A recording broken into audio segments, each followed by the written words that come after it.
Despite time and money invested into your dragon boat, your performance has flatlined for some time. Then suddenly you get a rejuvenation of your athletic ability. Welcome to the Year of the Snake Part 5. In this short series we've discussed how to improve by a lot in a short space of time. So I spent years struggling to improve, suddenly learned some tips from people, in discussion with them used some lateral thinking and developed some new ideas and put them into practice and improved by a lot in a short space of time, as measured on an erg. Now some of you may contest that an erg is not a boat, a dragon boat, but if you perform, and I'm talking about a concept 2 erg here, if you perform your best race on an erg, same stroke rate, same stroke length, you will get within 1.5% of your actual dragon boat time on the water. And there's a good reason for that. So on an erg, if you rock back as you would on a boat, the first stroke you rock back, on an erg you won't go faster. But in a boat, if you rock back 20 centimeters and only go forward 10 centimeters, your boat would have gained 2.6% in velocity. In fact, at CYL, they measured 3% improvement in velocity, although they didn't measure the rock forward part. So 2.6% in velocity. I would contest that most people would tend to rock back a bit more, and so it's more reasonable that you'd be about a 1.5% out on your erg compared to a dragon boat.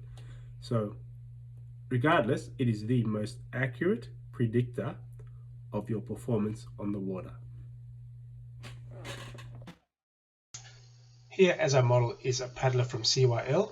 He's an exceptional paddler. He can paddle 275 meters in 60 seconds. And supervising from behind, ironically, is the great Johnny Vuong, who I will discuss in a few minutes. Now you can see from his first stroke how hard his leg had to struggle to push, and how for the next few strokes he's unable to use his legs to push, simply because it must recover from the maximal exertion from the first stroke.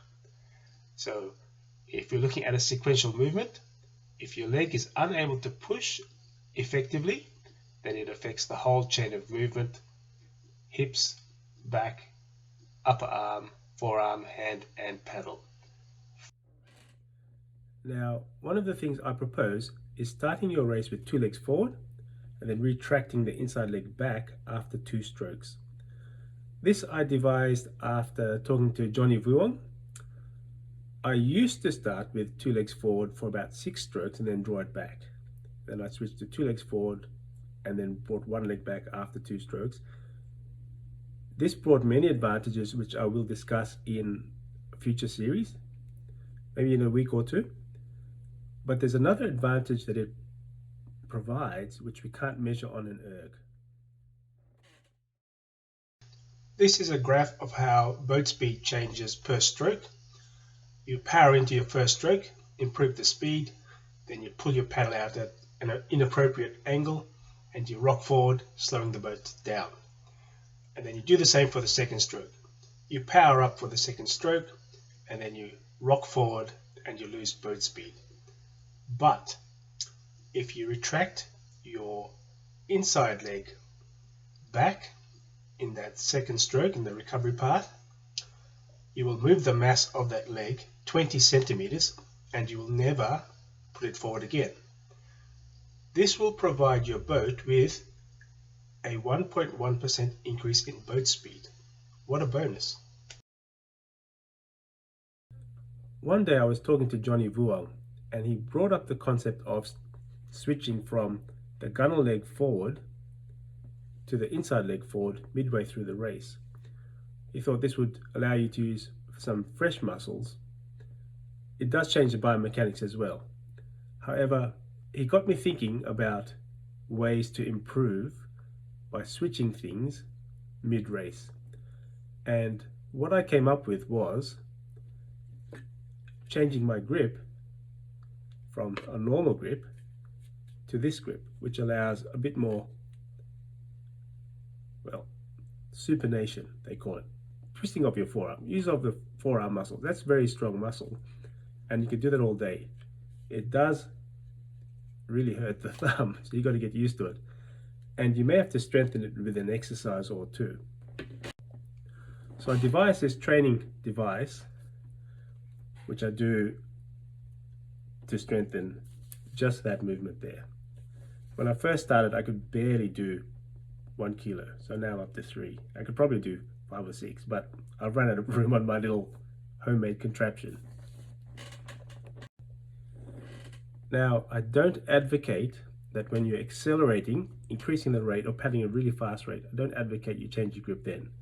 You could slip and lose control of the paddle, and then your race is lost before it's really started. So you can use it later on in the race, but at this point, the main gist of the current series is we're improving the acceleration of the boat in the first few strokes, getting that boat out of its slowest speed up to its highest speed as quick as possible. So giving up on the X grip for the acceleration phase, but having had a taste of how much power, peak power, top end power that it allowed me to experience, I've been searching for something similar for a long time since, and I may have found it.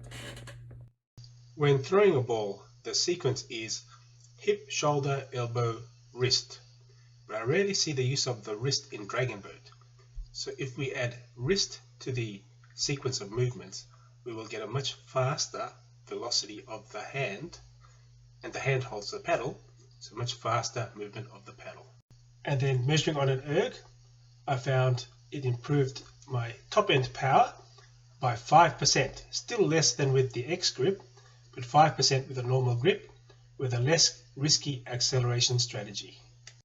And here, demonstrating appropriate wrist flexion is the paddler from CYL who can paddle 275 meters in 60 seconds.